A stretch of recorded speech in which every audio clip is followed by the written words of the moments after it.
You're tuned in to Discover a New You, the show designed to help individuals develop their interpersonal skills, physical, emotional, and spiritual well-being, designed to promote a happy, healthy lifestyle. This week's workshop presenter will deliver an uplifting presentation to guide in the process of discovering a new you.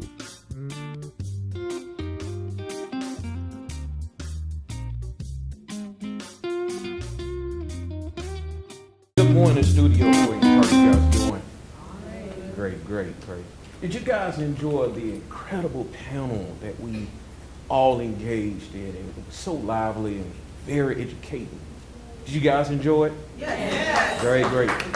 I surely did. I learned tremendous information and education about being an entrepreneur because I'm trying to shift from being an employee and going full-time in terms of being an entrepreneur. So, you guys, I want to introduce myself. My name is Darius Norman. I'm a social worker. I'm a master's level social worker. I've been a social worker now for 15 years. And I recently published my first book entitled Rewriting Financial Rules. And I published this book because 3 to 4 years ago, you guys, I had a tremendous setback financially. I was living above my means, spending more than what I was actually bringing in. So I had to make a real self-assessment because I saw where I was going financially. I was going down a path that was going to be counterproductive. So what I did, you guys, I downgraded my lifestyle. I was living in a 1-bedroom, 1-bath apartment for $1,600 a month in the metropolitan area here in Atlanta. You know what I did? I decreased my living expenses. I moved 60 to 70 miles outside the radius of Atlanta and obtained a 1-bedroom, 1-bath apartment for $350. It was uncomfortable, truly was. But you know what I learned in that space? I needed to be uncomfortable so I can make the necessary changes. A lot of times you'll find out pain bursts the desire to change. Pain doesn't change you, but it gives you the desire. So going through that process within a year, you guys, I did some research. My credit was jacked up. I'm gonna be honest with you because I wanted to put a face on it. Because a lot of times when it comes to finances, people are shame and they don't want people to judge them. So my credit was at 527 score. And you know what I did? In that space of being uncomfortable, I started doing the research, learning ways to repair my credit, boost my credit scores. And so that's how I came up with Rewriting Financial Rules. And I wanted to empower others with the same information that I obtained to put myself in a different plateau. So I hope that I'm able to inspire you guys today. I'm going to be giving you more tidbits of information and education on how to boost your credit scores, how to challenge negative credit items on your credit report, and also just give you some more information in terms of how to deal with debt collectors and what are resources out here available for you to protect yourself with state and local agencies against some of these predatory lenders. And I hope you guys enjoy it. Thank you. Hello everyone, I'm Nathalie Ellis and welcome to Discover a New You Atlanta. And my topic today is how does mental health affect you? And we heard lots of great things earlier today about just entrepreneurship and being your best self. Well, again, I'm Nathalie Ellis. I'm a licensed therapist with a private practice in the Decatur, Georgia area. My private practice is called Esteem Counseling and Consulting Services. And Esteem, and the reason I chose this name in particular, Esteem means empower self through education, enrichment, and motivation. And my role as a therapist to individuals is to empower them. In order to empower them, we need to make sure we're educated, we need to make sure we're enriched, and we need to make sure we're motivated. Okay, and that's my mission. So how does mental health affect you? I want you guys in the audience to take a brief moment and ponder on that. How does mental health affect you? Okay? First, let's start talking about what is mental health. And this is a conversation that's very, very, very taboo. No one really wants to talk about mental health. There's a lot of stigma involving mental health. And so one of my biggest hashtags in regards to my social media and my page and talking about mental health, because I'm a strong advocate in mental health, is let's break the silence, then we can break the shame, and we can break the stigma, okay? So let's talk about mental health. What is mental health? Mental health is a person's emotional, psychological, and social well-being or condition, okay? Emotional, psychological, and social well-being and condition. Mental health consists of how we think, how we feel, our mood, and how we act, okay? Factors that contribute to mental health includes a lot of different things. Our biological factors, our genes, our brain makeup, our brain chemistry, okay? Did you know, this will be shocking for some, did you know that brain development begins at utero? So again, we as women, we have a lot of responsibilities, okay? We have a lot of responsibilities as women because again, brain development begins at utero. So as a woman, while we're carrying the baby, how we take care of ourselves, how we're handling stress, how we're managing our daily lives, impacts what we're eating, how we're taking care of our body, impacts the baby, and in turn impacts the baby's brain development. So life experiences also influence mental health, whether those life experiences were things that were positive in our lives or negative in our lives. Those impact mental health as well, okay? And then the last thing is family history. So a history of family, of mental health history, that also impacts us in terms of our mental health, okay? There's research that shows epigenetics. And I don't know if you guys heard about this. I took this training yesterday on brain development, and there's now research of this thing called epigenetics that shows that 60 years removed in terms of generational, so your ancestors from 60 years, 100 years, depending on what all they've experienced, that changes their body makeup and in turn influences all their children and children's children and children's children. Okay, can you imagine that? That even things that may have happened to our ancestors from 60 plus years ago can influence us now. Okay, and all those things are very important to know in terms of our mental health. So, how does mental health affect you? So mental health consists of everything that we do in our lives. It impacts everything. We heard about businesses. It impacts how we view business. It impacts how we take care of ourselves from day to day and how we deal with people from day to day. Okay? So what is positive mental health? Positive mental health includes the general ability to function well. Okay? And that includes having positive, stable moods, the ability to handle stress. I mean, who all in here is not stressed? Right? But again, that makes a whole lot of difference in terms of how we handle our mental health, whether we allow the stress to take over. Okay? And unfortunately, a lot of us allow that. And so one of the things I talk a lot with clients about, and we'll talk more into that, is about, again, becoming aware. Becoming aware of what's going on within us, self-awareness. Because again, as we experience stress, and there's such a thing as good stress, but then there's such a thing as toxic stress. Stress that continues to happen and happen and happen. And guess what? We're not doing anything about it. So it just accumulates in the body. It accumulates in the mind. It accumulates in our emotions. Okay? So how we handle stress impacts our mental health. Okay? Maintaining healthy relationships, all that is a part of positive mental health. Ability to perform daily tasks. We take it for granted, the fact that we get up, we go to work, we go to school, we do the things that we need to do. But when there is poor mental health, and we'll talk more about that, it becomes very difficult to handle just those simple things. Okay? So the ability to perform daily tasks is important and a part of positive mental health. Ability to problem solve, okay, and resolve conflicts.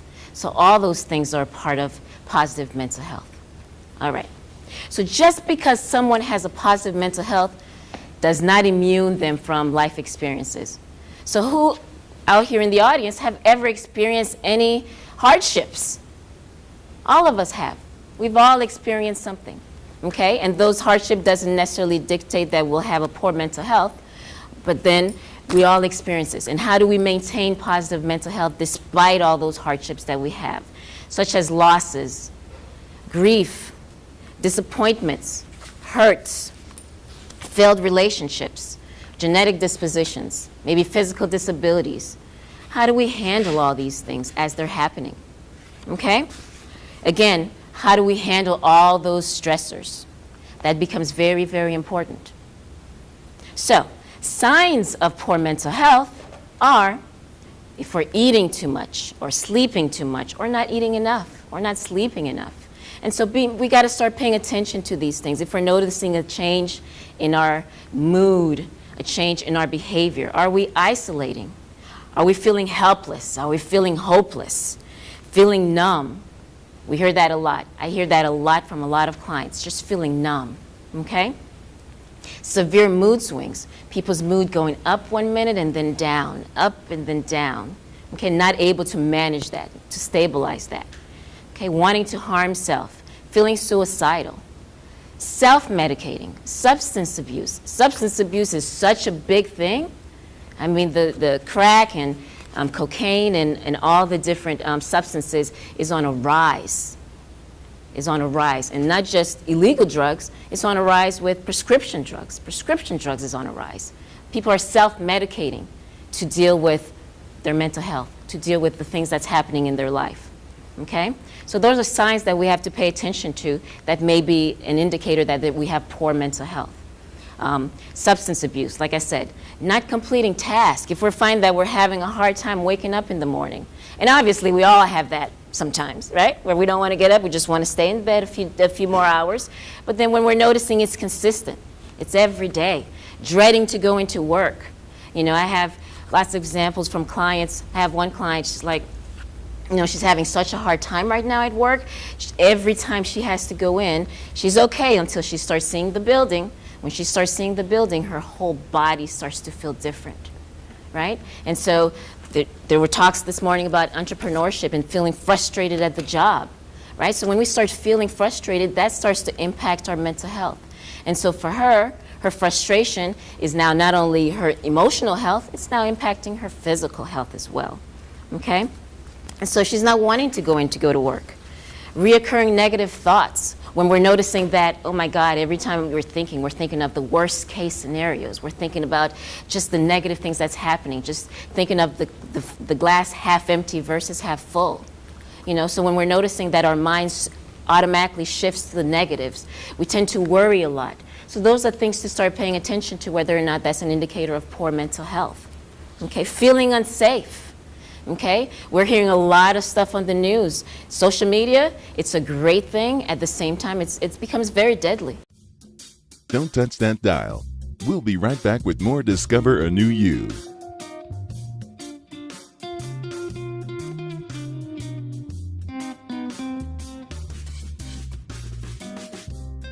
There's this thing called secondary trauma, right? So when we're hearing and we're seeing a lot of the things that's happening out there and through social media, we're impacted by those things, right?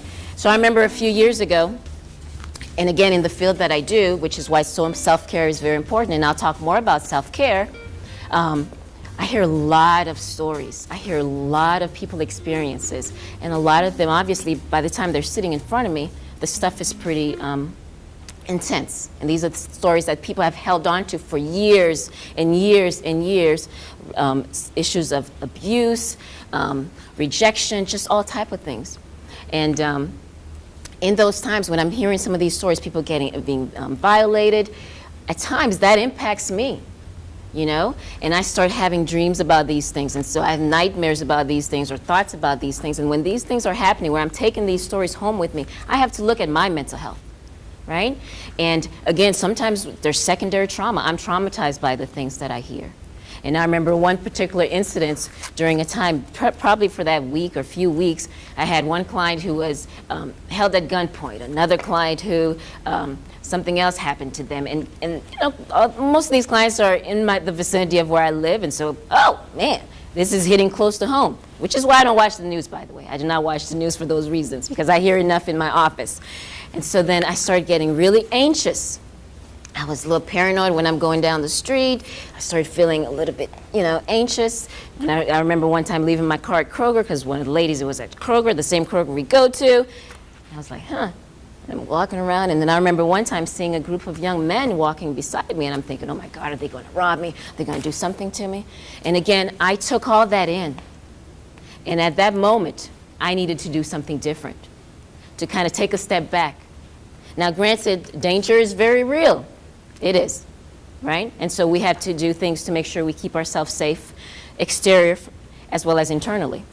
But at the same time, we create a lot of that unsafe attitude as well with how we think and how we see things. So I needed to shift my mentality.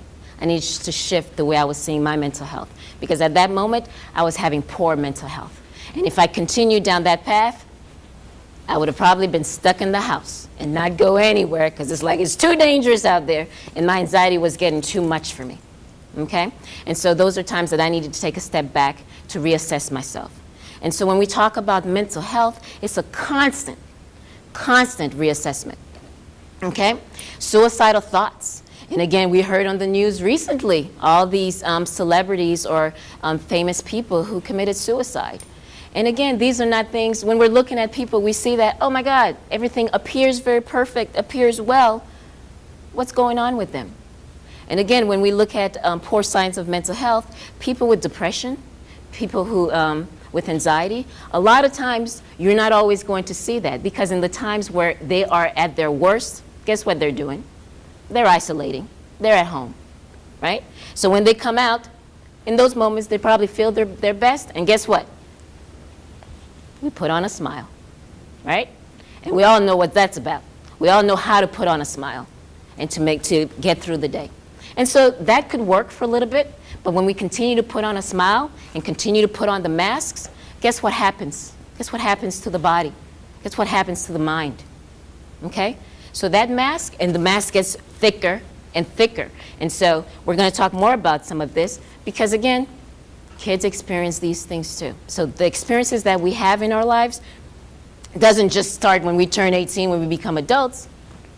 Babies experience stress. So at utero, babies experience stress. When you could have that colicky baby because the mom was in a domestic violence situation when she was pregnant and was getting beaten on, guess what? Her stress level is going automatically to that baby. So that baby's stressed too. So the baby comes out very stressed, very fearful of the world. Right? So that stuff could begin very, very early on. So that old adage about, kids, what you get to be stressed about? What you get to be mad about? What you get to be sad about? Guess what? They have reasons to be as well.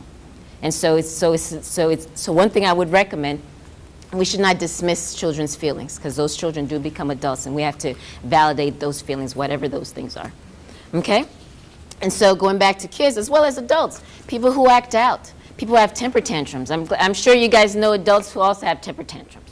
It may look a little different than with kids, but adults have temper tantrums too.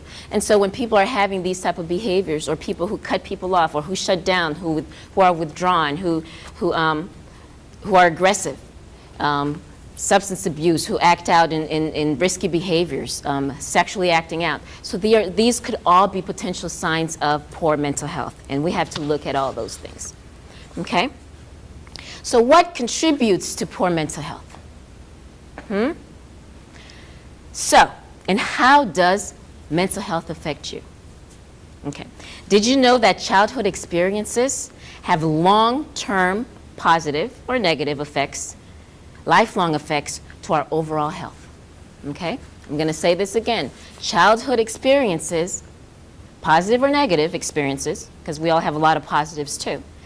Childhood experiences, positive or negative, have long-term effects to our overall health. And it could be positive or negative. And so we have to take those things very seriously. Many times when I have clients sit in front of me, they come in front of me because obviously the cup is full, right? By the time they come to me, they just can't take it anymore. The cup is full. But the cup is full because from young, there's been things that just build up and build up and build up and build up and build up. And now I just can't take it. And by that time, guess what? We're agitated, we're irritated, we're frustrated, we're angry, we're yelling at people, we can't maintain our relationships. So all the things we talked about in terms of poor mental health begins to show as well. All right? And so it's very important that we notice those things. All right. So back in 1995 to 1997, CDC and the Kaiser Permanente did this study called the Adverse Childhood Experiences. And this is a study. Well, before I talk about the study, it's a list of 10 questions, okay? And this is a set of questions that I ask every client who comes in, whether it's an adult client or whether it's a child client, okay? And so the parent will fill it out for the child, and of course the adult client will fill it out on themselves. Because again, I need to know these questions, because again, research has shown, and I'll talk to you about the research, childhood experiences have long-term effects to our health, all right? So if a 3-year-old has already witnessed domestic violence, I need to know that. Because if I don't address that now, that's going to impact him or her long term, okay? And the adult client, who may never had gotten any help, if I notice, oh, you've experienced this, this, and this, you know, potentially, because of these things you've experienced, could be some of the reasons you're having such a hard time right now, because these things never been addressed. So when I do this assessment with clients, it becomes a conversation. Again, part of my motto is about education, okay? I'm about to educate you about the importance of why we need to take care of our mental health, okay? All right, so in this study, they looked at 17,000 individuals. And of course, the CDC and Kaiser Permanente. So these are individuals who had not mental health insurance, but who had insurance, right? So they have a means for insurance, okay? And in this study, they look at 10 questions. The questions are about childhood abuse, neglect, household challenges, whether or not the parents are divorced, whether or not you have a parent that's incarcerated, and other socio-behavioral problems, okay, in the home. So 10 basic questions. All right, and the outcomes of the study are astounding, okay? Again, and this began a trend in the medical field, and of course in the social work field, in the mental health field, that we need to really look at what kids are experiencing, what people are experiencing from young. And this study, when you're answering these questions, it's before the age of 18. So did you experience these things, these 10 questions, yes or no? And it's simply yes or no. And the more yeses puts you at higher risk of certain things, right? And in this study, they found that what puts people with a 3 or more ACE score puts them at higher risk of disrupted neural development, because the brain is constantly developing. The brain is plasticity, meaning no matter how old we get, the brain is consistently changing and growing, okay? So with every experience that we have, it impacts us also in our brain, okay? But guess what? We're resilient people, and so we could always make things rechange whatever happens with the brain. There's a great book called The Anxious Mind and How to Rewire the Brain. Okay? It disrupts neurodevelopment. It impairs social and emotional and cognitive skills. Okay? Adaptation of health risk behaviors. All right? Diseases, increases in diseases, disability, and social problems, as well as early death. So people who have high ACE scores, they are at high risk of these things. And so when we talk about diseases, diabetes, stroke, high blood pressure, again, my population that I work with is primarily African American population, and mental health is still a big stigma. So a lot of my clients who come in, there's a lot of shame, and there's a lot of embarrassment in coming in, right? And so a lot of my education is about, well, you know what? Because we understand physical health. And so I talk about the diseases in terms of physical health, stroke and this and that. Oh yeah, we got that in my family, we got that in my family. Oh sure, okay. Well, did you know that we could eliminate some of that by how we take care of our mental health? And so then, oh yeah, we could definitely do that. And so there's a strong correlation, again, with mental health and physical health. And people get that. So we get that, oh, we could potentially be sick. Well, we could avoid some of that if we start taking care of our mental health. And so that piques my clients, and they're like, okay, well, what do I need to do? Because a lot of my clients too, obviously, because of their cup is full, and they're experiencing a lot of mental health issues at this moment in terms of can't think, difficulty concentrating, having a hard time in their relationships, sad mood, unable to get up, things of that sort. But then at the same time, there starts becoming more physical pain too. More headaches, stomach aches, and those things. And again, with kids, that's a lot of things too. There's a lot of kids with somatic complaints surrounding school, surrounding tests, lots of anxiety. So we had to take all those things into account. So part of my practice, I stress making sure we get physicals, because physical health is important. And so when a client comes to me and they describe the behaviors and describe what's going on, I do say, okay, it sounds like you're stressed, sounds like there's a lot of mental health stuff going on that we need to address. But at the same time, when was the last time you got a physical? Let's rule out anything physically too. Thyroid issues could lead to stuff, what type of stuff? So we want to rule out those things as well. And then we talk about it together. How do we take care of our overall health? And of course, my main piece is mental health, but then I encourage people to eat healthy. I make sure, go see your doctor. I encourage all those things as well, because it all goes together. All right? So the ACE course, like I was saying, looks at childhood experiences before the age of 18, right? But as we know, life continues past the age of 18. So let's say at 18, you know what? You're walking around already with 3 ACE scores, and life is happening, and things could build up. Now there's a death of someone significant in your life, or there might have been now a potential rape, or other things may have happened, okay? So life continues to individuals, all right?